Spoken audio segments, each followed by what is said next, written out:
bitiwa vipi, lakini sasa turejee tena katika makao makuu ya Jubilee tupate Raphael Tuju tusikize anachokisema.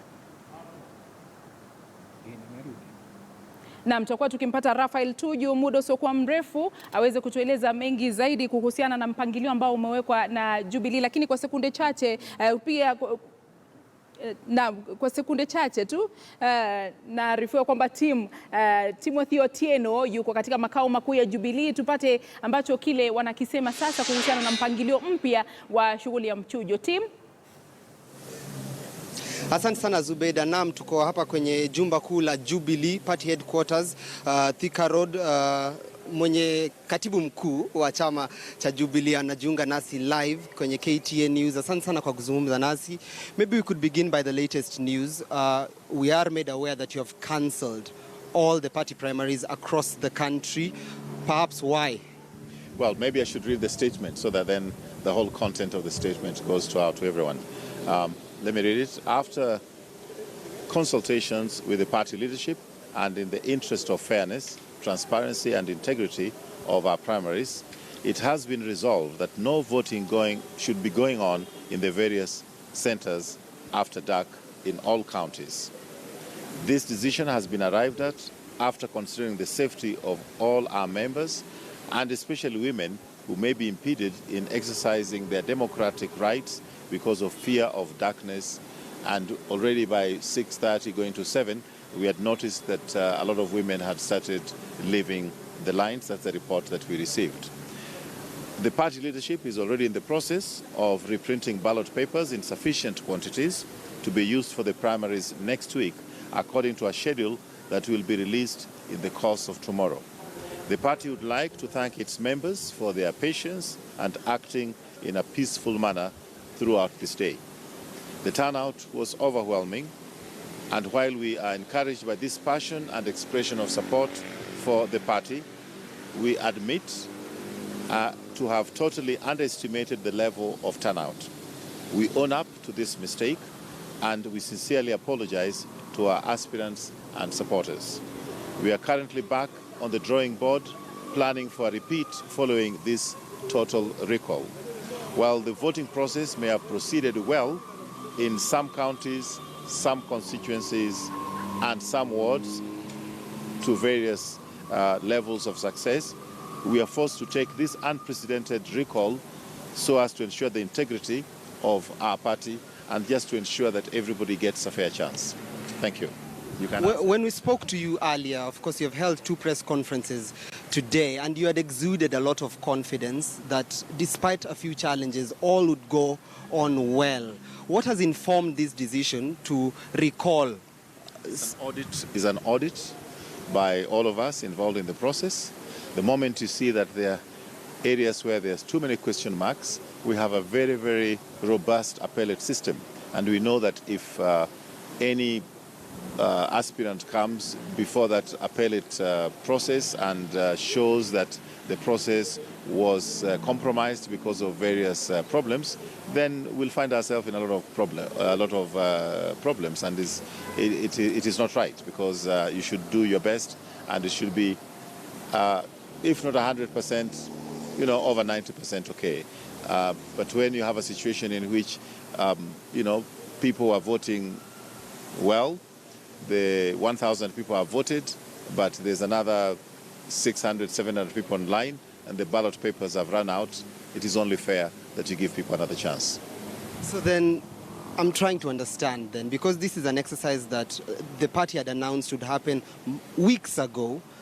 Is it ill preparedness, or did things happen that you did not expect? Because I'm sure very many people who went out, who woke up very early today to go and vote, are very much disappointed. As a party, what can you pinpoint as the biggest flaw of today's entire exercise? I think the biggest flaw, and everybody knows this, is that there are so many places where the ballot papers were not enough. This is because from the way they were packaged, we did not want to interfere with them at the party headquarters before we transported them. They came in boxes and pellets properly marked for each polling station, not just each ward, but for each polling station. The fear was that if you opened it, that was tantamount to interfering with the way it was sealed, and people can complain that this has been tampered with. It would have meant opening every box, closing it again, and when it goes to the counties, if people raised questions that this particular box has been tampered with, it would have also meant repackaging it and resealing them, and there was just no time for that.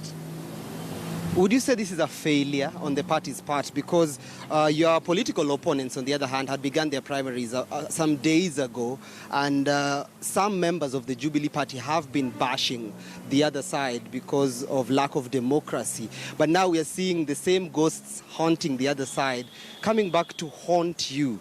Perhaps, what message then would you then have? Don't compare oranges and apples. When we cancel and do a total recall, what part of it is lack of democracy? When a process is undermined, ballot papers are stolen, pre-marked and so forth, then that's undermining the democracy. But this is a situation in which, after spending so much money, after putting so many resources into the process, and then we found out that there's a mistake here and there, lateness and so forth, not enough ballot papers, we recall it and we do it afresh properly. We have not favored any candidate, so you cannot talk about subverting democracy. It will be subverting democracy if we decide to look the other way and say, it's okay, let's just choose one of our friends to take over that position. Okay, we heard from the president yesterday, prior to today's exercise, of course, calling for peace in the entire nomination process. The president also happens to be the Jubilee party leader. Have you heard from the president today? What is he saying in regards to today's exercise? We've had this discussion with the party leadership, and we are still going to have another discussion. I'm still going for another meeting, and the president is going to be informed of where the failings were, and we have consulted with him before making this announcement, and we'll be in a way auditing the process, doing a post-mortem of what happened so that we make sure it doesn't happen again. Is he happy? I don't think he would be, just like I'm not happy, but that does not mean we stop doing what is right. In regards to the exercise that was supposed to take place on Monday, some of the primaries, Nairobi primaries, are to take place on Monday, others are to take place on Tuesday. Do those still remain, or the dates change completely? We are having discussions with people in charge of logistics. They're actually meeting in the offices right now, looking at what is possible and what is not possible. And that's why we say that we're going to be releasing a schedule tomorrow, as opposed to just making announcements and then correcting the announcements. We don't want to confuse our people any further.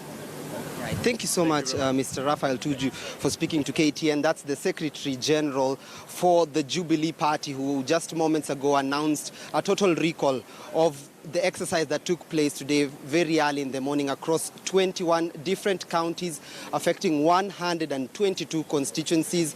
According to the Secretary General, that's all in vain. A new process will begin as soon as the party announces the next schedule and timeline for the dates ahead of the next primaries that are supposed to take place perhaps next week, depending on what announcement will be made tomorrow. But of course, this evening's announcement has been precipitated by an avalanche of course, irregularities being called out at the county levels. We saw that, of course, those aspirants